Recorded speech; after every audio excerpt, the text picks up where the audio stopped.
তুমি যদি একটা বার্সেলোনা ফ্যান হয়ে থাকো তাহলে তুমি আজকে রাতের বেলা এই মুহূর্তে এখন অনেক বেশি খুশি, কারণ বার্সেলোনা শুধুমাত্র ক্যাম্প নুতে তাদের হোম কামিংটাই করে নাই, they celebrated it with a proper 4-0 victory, যেখানে তারা অ্যাথলেটিকো বিলবাওকে লিটারেলি উড়াই দিছে। লিটারেলি এখন উড়াই দেওয়ার ব্যাখ্যাটা কি?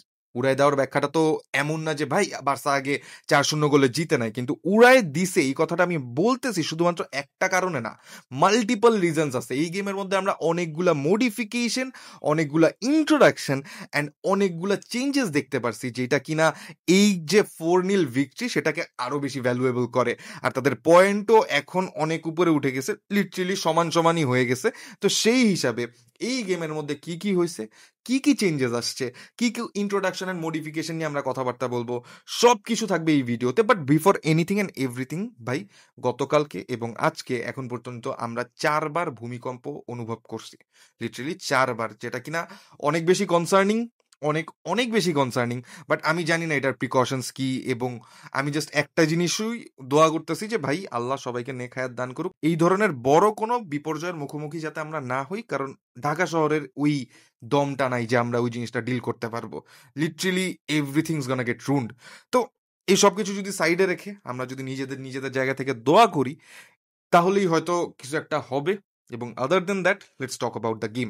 ভাই দেখো, বার্সেলোনা এই গেমের মধ্যে যেই লাইন আপটা নিয়ে নামছে সেই জিনিসটা অনেক বেশি ইন্টারেস্টিং, কারণ এই গেমটাতে আমরা দেখতে পারছি ফার্স্ট অফ অল অনেক দিন পরে জোয়ান গার্সিয়াকে, যে কিনা বারের নিচে আসছে, বারের নিচে এসে একটা প্রপার একটা আছে না যে আশা ভরসা দেখাইছে, আশা ভরসার প্রতীক হয়ে সেই গেমটাতে কিছু ক্রুশাল সেভ দিছে, অনেক বেশি তার বিজি ডে যায় নাই, বাট দেন এগেন তার আশাটা, তার যে গেমের মধ্যে ইনভলভমেন্ট অন দা বলে, সেই জিনিসটা প্রপারলি এই গেমের মধ্যে বোঝা গেছে।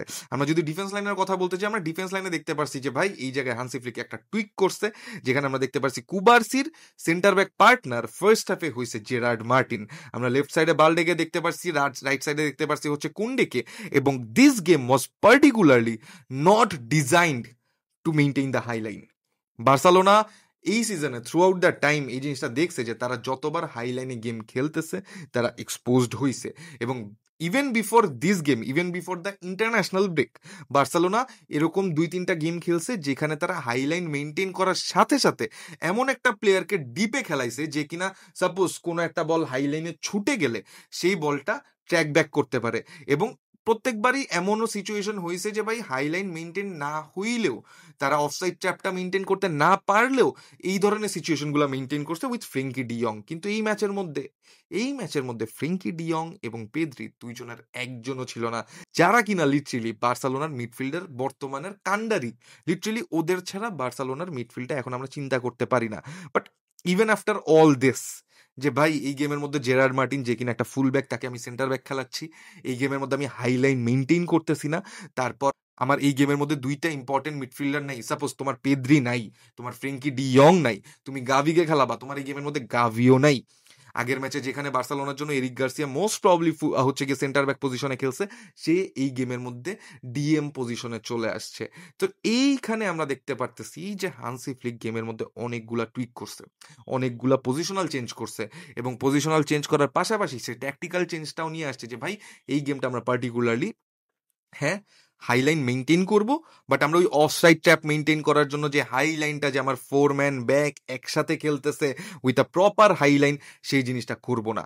আর এই জিনিসটা আমরা এই গেমের মধ্যে দেখতে পারছি যে ভাই এই গেমের মধ্যে পার্টিকুলারলি পাউ কুবার্সি এবং জেরার্ড মার্টিন দুইজনই হচ্ছে গিয়ে আমার গোলকিপারের সাথে একটা 3 ম্যান ব্যাক করছে যখন তারা পিছন থেকে বিল্ড আপ করতেছিল, এবং বালডে এবং কুন্ডে দুইজনই উপরের দিকে পুশ করছে। They played a proper back four, যেখানে আমরা দেখতে পারছি যে তারা হাইলাইন মেনটেন করার পাশাপাশি 2টা ফুল ব্যাককে গেমের মধ্যে ইনভলভ করছে উইথাউট দ্যাট পার্টিকুলার ট্যাকটিক। ঠিক আছে, তারপর যদি আমরা মিডফিল্ড নিয়ে টুকটাক কথাবার্তা বলতে চাই, ভাই দেখো, Eric Garcia should get proper appreciation, Eric Garcia should get proper appreciation, কারণ Eric Garcia is not that player যে কিনা তোমাকে একটা গেমের মধ্যে স্ট্যাটিস্টিক্যালি অনেক কিছু দিবে, কিন্তু Eric Garcia is that kind of a player যে কিনা এখন পর্যন্ত লালিগায়, ঠিক আছে, সবচেয়ে বেশি কি বলবো যে লাইন ব্রেকিং পাসেস করছে অ্যাজ আ সেন্টার ব্যাক।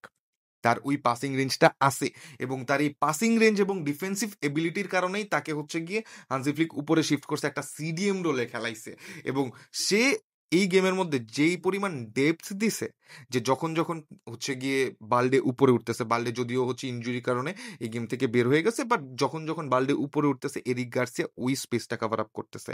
যখন যখন এরকম সিচুয়েশন দেখতেছি যে বল নেওয়ার জন্য someone has to come down, তখন এরিক গার্সিয়া নামতেছে। এখন এরিক গার্সিয়াকে তুমি এই ধরনের সিচুয়েশনে কখনোই চিন্তা করবে না। You either imagine Pedri, you either imagine Casado or Gavi, এরিক গার্সিয়াকে তুমি কখনোই চিন্তা করবা না। এই কাজটা ইউজুয়ালি ফ্রেঙ্কি করে থাকে, বাট ফ্রেঙ্কির বদলে তুমি যতগুলো নাম চিন্তা করবা এরিক গার্সিয়া তার মধ্যে পড়ে না। কিন্তু Eric Garcia did that job phenomenally today. ঠিক আছে, আমরা এরিক গার্সিয়ার পাশে হচ্ছে গিয়ে আমরা ডাবল পিভটে বলবো না, কখনো কখনো জিনিসটা সিঙ্গেল পিভটে এরিক গার্সিয়া খেলছে, আবার কখনো কখনো ডাবল পিভটে শিফট করছে, যেখানে ফার্মিন আর দানি ওলমো দুইজনই টাইম টু টাইম হচ্ছে গিয়ে উপরে নিচে নামছে। এখন Dani Olmo had a decent game, not a very good game particularly, but let's talk about Fermin Lopez. Let's talk about someone যে কিনা প্রপার একটা ডায়নামাইট। ফার্মিন লোপেজ বার্সেলোনার জন্য একটা ব্লেসিং ছাড়া আর কিচ্ছু নেই। এই প্লেয়ারটা বার্সেলোনার পুরা 11-এর মধ্যে যেই পরিমাণ এনার্জি দেখায়, আমি অন্য 11টা প্লেয়ারের মধ্যে, অন্য পুরো স্কোয়াডের মধ্যে এমন কোনো এনার্জেটিক প্লেয়ার দেখি না যে কিনা পিচের মধ্যে জানটা দিয়া খেলে। Fermin Lopez is that kind of a player যে কিনা বার্সেলোনার জন্য একটা ট্রেজারের মতো, যে ওকে ছাড়া যাবে না।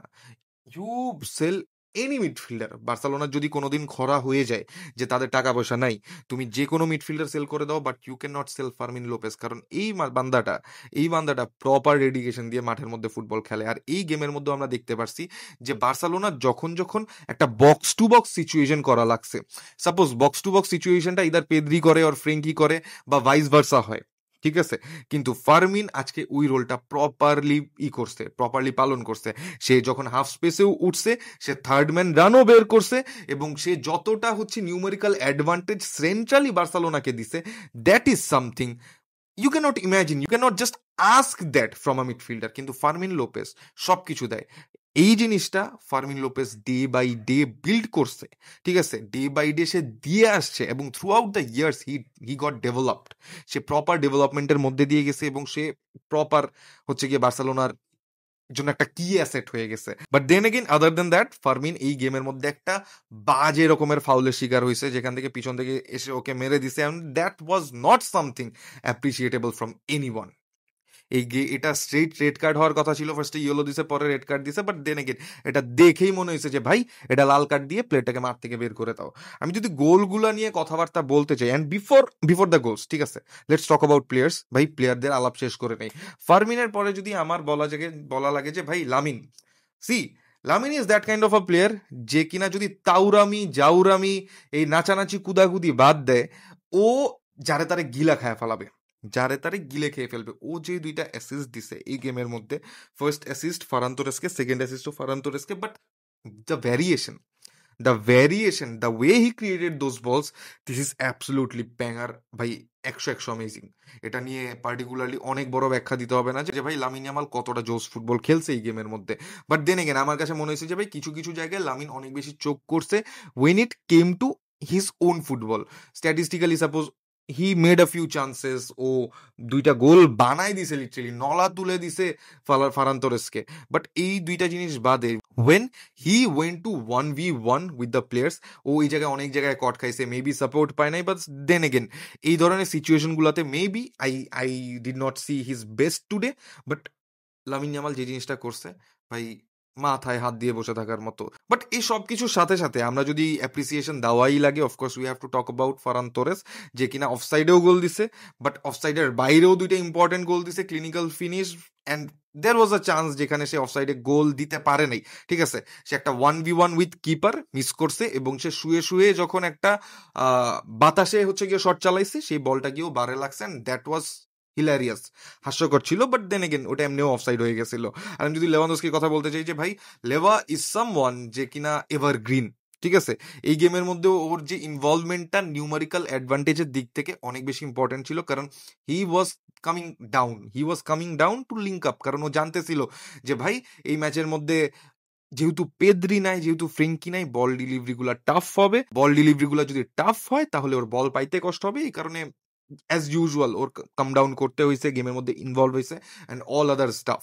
এই গেমের মধ্যে আমরা দ্রোকে দেখতে পারছি, দ্রো হ্যাড আ ফিউ মিনিটস, ভালো একটা লম্বা সময় পাইছে এবং গেমের মধ্যে ইনভলভ হওয়ার চেষ্টা করছে। রাফিনিয়া এই গেমের মধ্যে ব্যাক করছে, which is a very good indication for Barcelona, যে ভাই বার্সেলোনা ক্যাম্প নুতেও ব্যাক করছে, বার্সেলোনার জন্য জোয়ান গার্সিয়াও নামছে, রাফিনিয়াও নামছে, লেভানডস্কি গোল পাইছে, ফারান তোরেস 2টা গোল পাইছে অ্যান্ড এভরি আদার থিং যেটা কিনা ইম্পর্টেন্ট ছিল সেইটা এই গেমের মধ্যে বার্সেলোনার জন্য হয়েছে। অপোনেন্ট একটা লাল কার্ডও দেখছে। আর ভাই সি, লাল কার্ডের আলাপ যদি আমি সাইডেও রাখি, এই গেমের মধ্যে আমার কাছে মনে হয়েছে রেফারি হ্যাড আ ফিউ কলস যেগুলা কিনা রেফারি ঠিক মতো দেয় নাই, ঠিক আছে, যেগুলা কিনা আর একটু বেটার হইতে পারতো। সাপোজ ফাউলের হয়তো 2-1টা এমন কল ছিল যেগুলা নিয়ে রেফারি আর একটু চিন্তা করে কল দিতে পারতো, কারণ আলটিমেটলি এগুলা ইফেক্ট ফেলে গেমের মধ্যে। আমি যদি অ্যাথলেটিকো বিলবাওর কথা বলতে চাইছি, they had a very very bad game in terms of this, যে ভাই তুমি একটা টিম যাদের কিনা পেস আছে, যারা কিনা কাউন্টার করতে পারে, তারপরে তুমি মিড ব্লক করতেছো, even at the mid block তুমি গোল কনসিড করতেছো। সো এর চেয়ে খারাপ আর কি বা হইতে পারে? আর তুমি নিকো উইলিয়ামস থেকেও কি বা আশা করবা? যদিও দেয়ার ওয়ার ফিউ চান্সেস যেগুলো অ্যাথলেটিকো যদি কাউন্ট করাইতে পারতো, দেন হয়তো আমরা 1-2টা গোল তাদের নামের পাশেও দেখতে পারতাম। But other than that, Barcelona nailed this game in a proper way. Hansi Flick দেখছে যে ওর ট্যাকটিক্সের যে হাই লাইন মেনটেন করার, যে অফসাইড ট্র্যাপ ফালানোর, সেই জিনিসটা এখন কাজে দিচ্ছে না। তো সেই জিনিসটা থেকে সে আস্তে আস্তে চেঞ্জ করছে এবং এই গেমের মধ্যে দেখছি যে আমরা সুইচ করে ফেলছে। আমরা দেখতে পাচ্ছি যে সে একটা নতুন সেন্টার ব্যাকের আগমন ঘটাইছে, জেরার্ড মার্টিন। সে আগেও সেন্টার ব্যাক খেলছে, বাট দেন এগেন এরকম একটা গেমের মধ্যে তাকে সেন্টার ব্যাক নামানো, তারপর তাকে আবার লেফট ব্যাকে শিফট করানো যেখানে আরাহো নামছে। এখানে এই গেমের মধ্যে আমরা অনেকগুলো টুইক্স দেখতে পারছি বার্সেলোনার এন্ড থেকে। অ্যান্ড আদার দেন দ্যাট, বার্সেলোনার প্লেয়াররা একটা ভালো ফুটবল গেম হচ্ছে গিয়ে ফ্যান্সদেরকে দিছে ইন দ্য ক্যাম্প নু, যেখানে 46,000-এর কাছাকাছি দর্শক ছিল এবং অল ওভার দ্য ওয়ার্ল্ড অনেকেই হচ্ছে গিয়ে এই জিনিসটা নিয়ে এক্সাইটেড ছিল যে they are going home, they are there is a homecoming of Barcelona, and Barcelona এই হোমকামিংটা প্রপারলি করছে। So yes guys, so this was a very good game for Barcelona. দেখা যাক যে সামনে কি হয়, তারা কতটুকু হচ্ছে গিয়ে পয়েন্ট টেবিলে উপরে থাকতে পারে, মাদ্রিদ হচ্ছে গিয়ে চোখ করে কিনা।